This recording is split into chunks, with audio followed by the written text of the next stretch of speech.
am so pleased to be here today with Mary Beth Sickert, and we are having this conversation about residential options and housing. And so I wanted to bring Mary Beth on to give us a different perspective. We've talked about group homes, we've talked about living in your own home and bringing in supports. And today we're going to talk about a different option.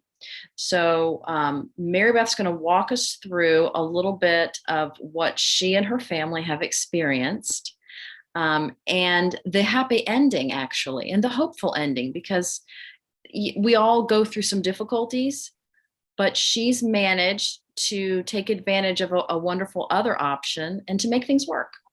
So Mary Beth, welcome, and thank you for being with me today. And I would love for you to tell us a little bit about your daughter and what started you on the route that you did in terms of residential and what your hopes initially were. And so what was that process initially? And at what age did you start? At what age was your daughter? Yeah. Okay. Well, it's great to be with you, Rita. I think my daughter, whose name is Amy Cecilia, is one of the oldest maybe of the group of people that you may be dealing with. She turned 44 on May 13th. In fact, she was born on Friday the 13th in 1977, added to our two sons. So our process with her really began in high school when we started working with the vocational rehabilitation counselor, Ralph Murray. Amy was at Duluth High School, and I think informally we were informed about the list, the waiting list for the waiver. And of course, we were interested in getting Amy on that list. And way back in those days, which was in the 90s, we went to meetings and so forth. So I think she was unofficially on the waiting list. And when you mean waiting list, you mean for a Medicaid waiver? For the Medicaid waiver, or as they called it then, the residential waiver, I think. Okay. It's changed so many initials and so many things changed. It's really hard to keep up. I admire people who are in the system and able to keep up with all of that. She graduated from high school. She loved high school in 97. She went through the Strive program, which was a wonderful thing that Gwinnett offered, being trained at different job sites. So that was 2 more years, which took her to 22, which in the state of Georgia is when your time in school ends. At that point, we were working with, that was in 99, we were still working with Ralph Murray. We were interested in Warm Springs, and right close around the corner from where I'm living now in Noonan, Georgia. It's in, of course, it's in Warm Springs. It's not too far from here. But there was, of course, a waiting list. And I remember, to keep Amy busy, she and I did volunteer jobs during that summer. We worked at the Chattahoochee Nature Center. They had never worked with a special needs person. And she worked with a master botanist who took her into the eagle cage, did very interesting things with her. And then on alternate days that year, we went to Fernbank and we worked as guides, and we got to take school children and other people through the exhibits. In January of 2000, it became available for her to go to Warm Springs. Now, for Amy, this was like college. She was there from January of 2000 to August when she graduated. And I have her graduation speech on tape. It's remarkable. Anyway, she did graduate, and she came back to Duluth, and through Ralph Murray, again, working with vocational rehabilitation, she was offered an extraordinary opportunity with People Making Progress, which you may have heard about. I don't know if it's still in existence, but it was over the county lines. So they sent Amy every day to that job program by taxi cab. Okay. At that time, she was taken by one of the counselors to the new Kohl's, if you can even remember when Kohl's was this new, on Satellite, one of the very first Kohl's in Gwinnett County, for a job interview. But she was ill and she was not able to take the drug test, so she was not able to get that job. And because I was out of town and she was given the wrong antibiotic, Amy's allergic to a lot of medications. She had a terrible allergic reaction, and her developmental skills, going from being at Warm Springs, following a schedule, going to class, bathing and dressing herself, picking out her clothes, having a little boyfriend, having a really nice college experience, to in 2001, when this happened, her developmental skills just dropped off the scale. She was no longer able to dress herself by herself. Toileting, some of those basic skills required help. So we knew that the waiver looked like a very good option for her. In 2005, it was early in 2005, I did an extraordinary thing. I think we were either in charge, in touch still with Ralph, or possibly a case manager with the state. I cannot remember that far back. But Amy bit me. It was an accident. She was on the couch and I put my arm out and she just bit me and pulled skin. And I reported my daughter as a need. I thought at that point, wow, if this is going to happen, we are really going to need help. And so on February the 2nd of 2005, Amy was granted the residential waiver. And I don't know if you want me to mention which region we were in. No need. Yeah, no need. Okay. But thank you. Yeah. All right. So on that date, we received it. However, on February 14th, when we were sitting in a group home in Lawrenceville, making arrangements for Amy to move in there and start her waiver, we were contacted by the region and told that there was no waiver for Amy, that there was no money, and that she was not receiving it. Well, for a person like me, that was like more cruel than ever giving her the waiver in the first place. So in not knowing what to do, we called our senator, and I don't know that I need to mention her name, in Gwinnett, and our representative. And we also became associated with a judge, a superior judge in Gwinnett, who was very interested in a particular day program in Swanee that Amy later ended up being in. And he, and particularly the senator, advocated for Amy, so that on February the 26th of that year, 2005, we were reissued the waiver. It was official. Okay, so you got the waiver. You had identified a residential provider already? We had, but that became unavailable. So we took a totally different option that we thought might be safer and more personalized, called a host home. Okay. We found a couple through our provider, and I'm sorry that, of course, it wouldn't matter who the provider is. They located this family in Lawrenceville. She was a nurse. She was in special ed training. Wonderful situation. They had a swimming pool. They were Christians. We thought it was perfect. And so Amy entered that home in June of that year, 2005, and began what we thought was a very nice experience. In the first part of 2006, I was taking a walk with Amy, who was visiting our home in Swanee, and she told me she snored. And I asked her how she knew that, and she said the caregiver had put her in their bed. Not saying anything more, going home, asking Jamie to ask Amy about snoring, the same story. So we contacted immediately Amy's case manager, who was a wonderful person. And she herself went to the host home, moved all Amy's belongings out, and that became the process for our first state investigation. Okay, so Amy said she snores, and you thought, okay, she means the caregiver snores, and this is, how does she know this? And so how she knew she snored, and she said the caregiver told her. And I said, how did the caregiver know? And Amy, my autistic child, said, she put me in her bed.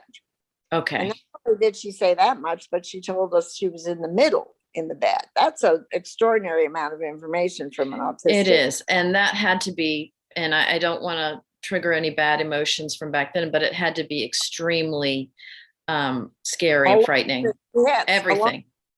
Yeah. So we thought, okay, a state investigation. So the investigators came out to our home. They talked to Amy, and she told them the same thing. She was able to tell them what had happened and where she was. That wasn't even included in the written report that was sent to Jamie and me. And we were unhappy because and their conclusion was because Amy was not a good witness in her own behalf, then they couldn't make any judgment. So Jamie and I contacted Peachtree downtown and there was a very fine director at that time of the MHADDAD, as it was called, and the initials had changed. And they interviewed us, and because Amy's testimony was not included, they, at their expense, sent her to a forensic psychologist at Emory who got the whole story. Anyway, now, was she still in that host home, or was she back with you? Okay. The day that we talked to the case manager removed her from that home. So a host home, again, for those who don't know, is a situation where a family takes in and cares for an adult with a developmental disability. But they still have to go through training, background checks, etc. Right? Right. Okay. Right. They were approved by the state. So then our next thing with Amy at home is And how old was Amy during that time? Do you remember? Was she in her late 20s? 28. Okay. So this is the beginning of her journey in the mental health system of Georgia. And then we worked with a caregiver, another provider, and we were able to rent a beautiful home off McGinnis Ferry in Swanee. And they hired a caregiver who was to live in that home with Amy. The hope was that there would be other individuals that would come and live there and be other caregivers, but they were willing to start with one. 2 days before Amy was to move in alone in this beautiful house, our church had given a housewarming. It was very exciting. We liked the caregiver. The provider told us that for the second time, the caregiver had failed her drug test. And what they found out that she was taking controlled substances. So that ended that whole situation because she would be alone with Amy with her medications. And they couldn't find another caregiver for that situation? Not at that moment. So we even had to sublet that house eventually to someone else. So Amy was home again. So you and your husband, Jamie, you actually rented that home? You purchased the home? Okay. In your name, you rented that home in your name. Okay. And it was all, the caregiver, the case manager that we had for the state at the time was fabulous. And she worked with us through both of those situations. Mm-hmm. And then we found a third provider, and after much deliberation, and this was in 2006 that this happened. At the end of 2006, she was accepted into a group home run by an agency in Lawrenceville. It's really hard to be non-specific. I know, but it will help. It will help people because there may be people from other states watching, and it just complicates things, Mary Beth. So we'll keep it generic. Yeah, and help me do that because I will. It's difficult. I have written the date, April 29th in 2007. I found a bruise on my daughter. We were not what you would call standoffish parents. We tried not to be overly obnoxious, but we visited often, and we took Amy, as many parents do, home on the weekends to spend time. So she was in a group home with how many other people? She was with 3 other girls, and our hope was, with them being her roommates, that they were a little more advanced and that some of that socially and maybe mentally would, accrue to Amy, and that it would inspire her in her quest for independence. Because our desire for Amy always has been that she be as independent as possible, as you can see from the various places we've had her. So when that happened, the caregiver, again, the case manager removed Amy's things, and there was an investigation, and she was out of that home by So how long was she in that home before you discovered a bruise? 4 months. 4 months. Okay. Yeah. And then it was July of that year that she once again was taken out of that home for a time. The thought at the time of the provider of the home was that it was caregiver involved, and that caregiver had been dismissed. And so Amy was invited back to this group situation, which we did in 2007. However, we had another situation where I took her to a doctor, and I was referred to the hospital. And when the hospital saw Amy, they were most distressed because she was injured inside and out, which was a surprise to me and to them. And of course, to our manager with the state, who had been checking in with Amy. So our last state investigation, this is our third, was conducted on February the 8th. I have it written in my notes, of 2008. And Amy's time in a group home ended at that time. And working with the director at MHADDAD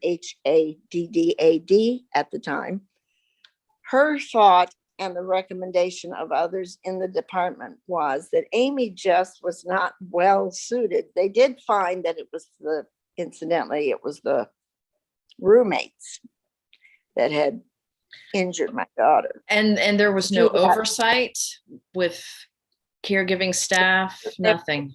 Okay. Staff, but it was a very easy situation. It was a tri-level, and evidently these girls took her to a different part of the house.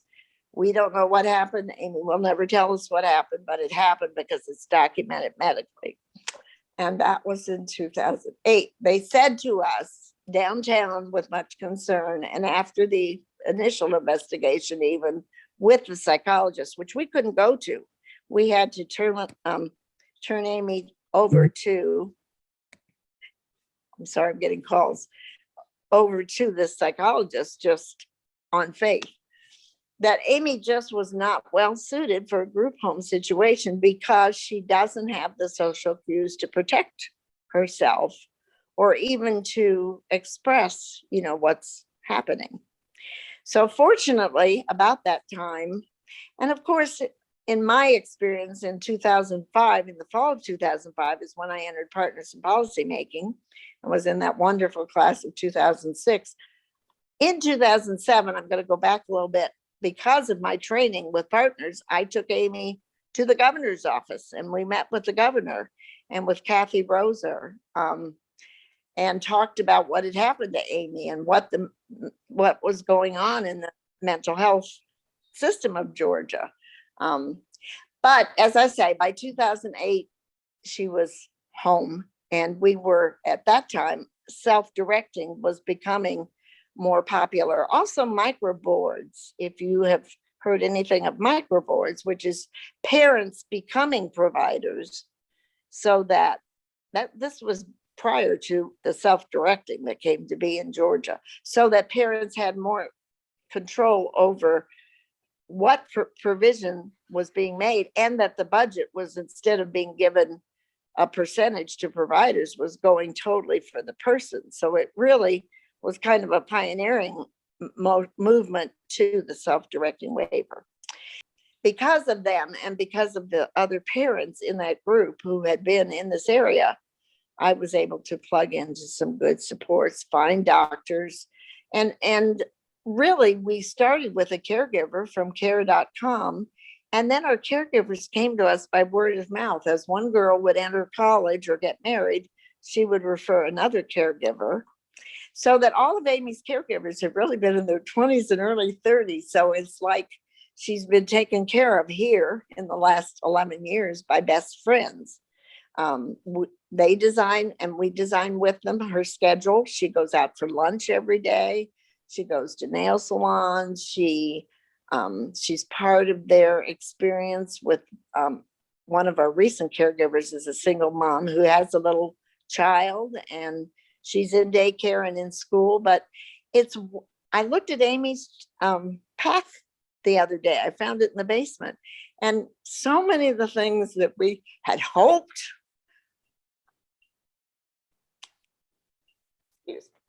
It's just so wonderful when that happens, right? When you have that vision and the picture, and when things work out, because, even through difficult times, things can work out. Yeah. There are bumps sometimes, but Yes. perseverance and good case workers working, with you and with the state, And highly engaged parents are so yeah, important. Yeah. it is important because you want to be a part of your child's life. You want them to be independent. We have realized that, well, this may be as independent as Amy's going to be, but she is happy. And then I will tell you that we've had one huge bump in the road very recently, as of May 16th, when our 44-year-old daughter, who has never wandered even into the street in front of our home by herself, decided to have an adventure and walked a half a mile on our street in our subdivision in Noonan to a very busy road called Lower Fayetteville. And some guardian angel in a pizza truck stopped and picked her up and took her to a gas station, called 911. We had called 911 and we were reunited. Oh my goodness. So I love that you said she was having an adventure, because it was terrifying for you. It was terrifying, and it lasted all of about 30 minutes. I mean, our thought was she had come around the house and gone in the garage like she always did. And I came out and there was only a 5-minute lap and we couldn't find her. And because she disappeared so quickly, what our first thought was, that Right. she had jumped in a car with someone else. Well, that was not the case. She is now wearing what's called an angel scent sensor that's made particularly for autistic individuals, so that we know at all times where she is. It's attached to her clothing. It doesn't bother her.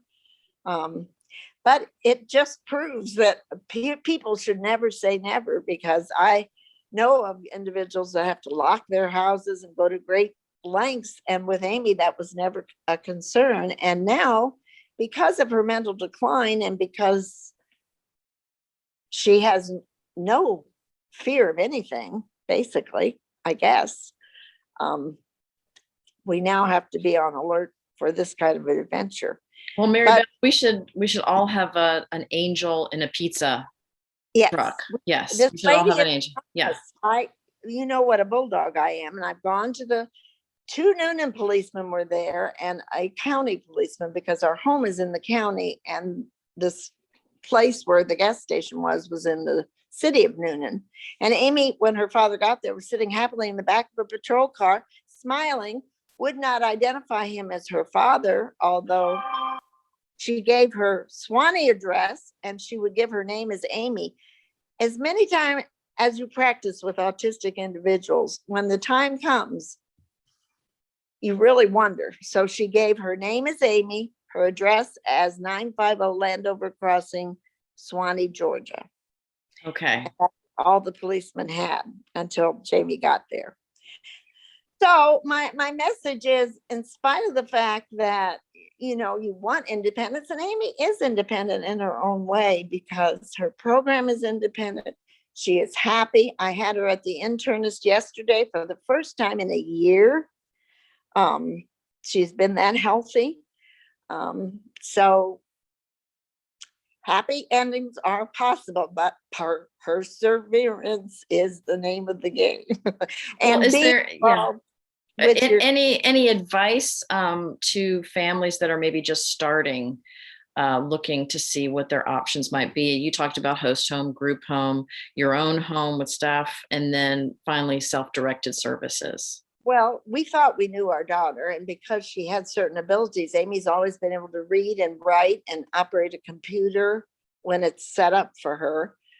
We thought her future was going to be one way, but it ended up being another. So first you have to know your child, even if you think you know your child. And I think the second most important thing is to be really happy with your case worker, because that is the link between your child and the state and any benefits they're going to have being managed. And help being given when things need to be added, like we needed to add incontinence supplies to her budget and little things like that.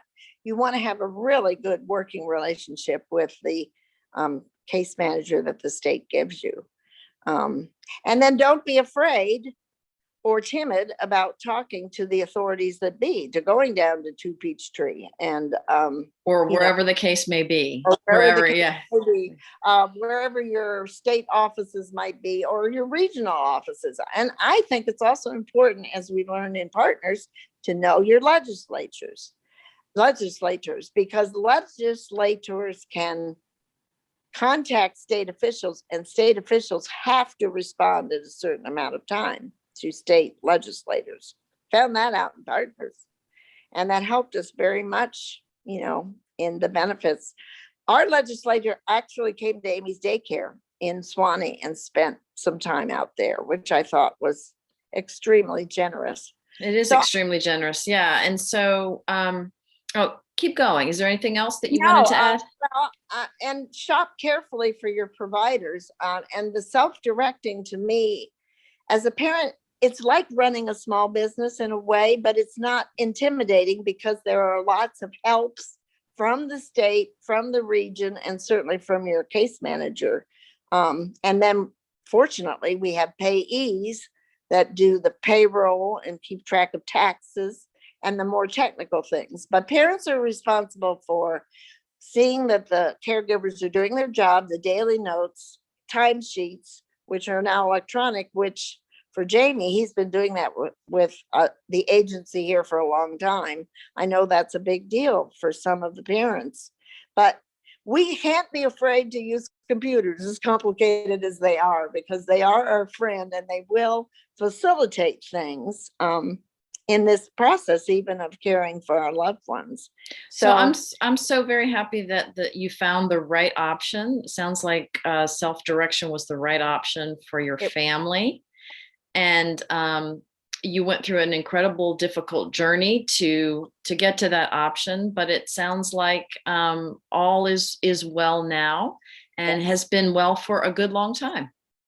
Yes, but don't forget May 16th. Never say never. So we parents always have to be on the alert and ready for new things with our individuals. Things do absolutely change and adjust. Well, thank you so much, Mary Beth. And thank you so much for this interview. I'm going to end it, but hang on just a minute because I want to say thank you, a personal thank you to you. All right.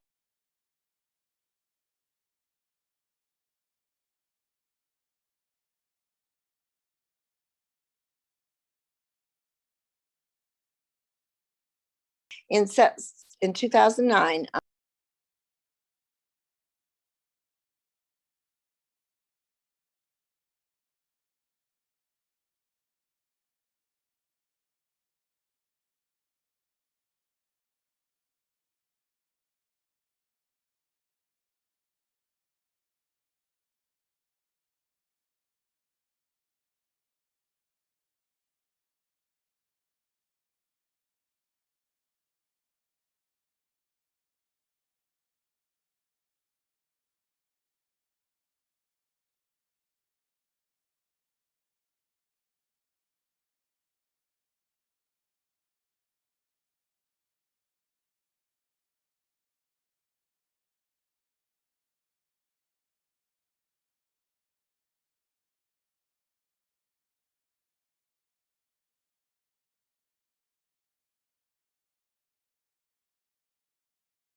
Again, I mentioned the name, sorry about that. But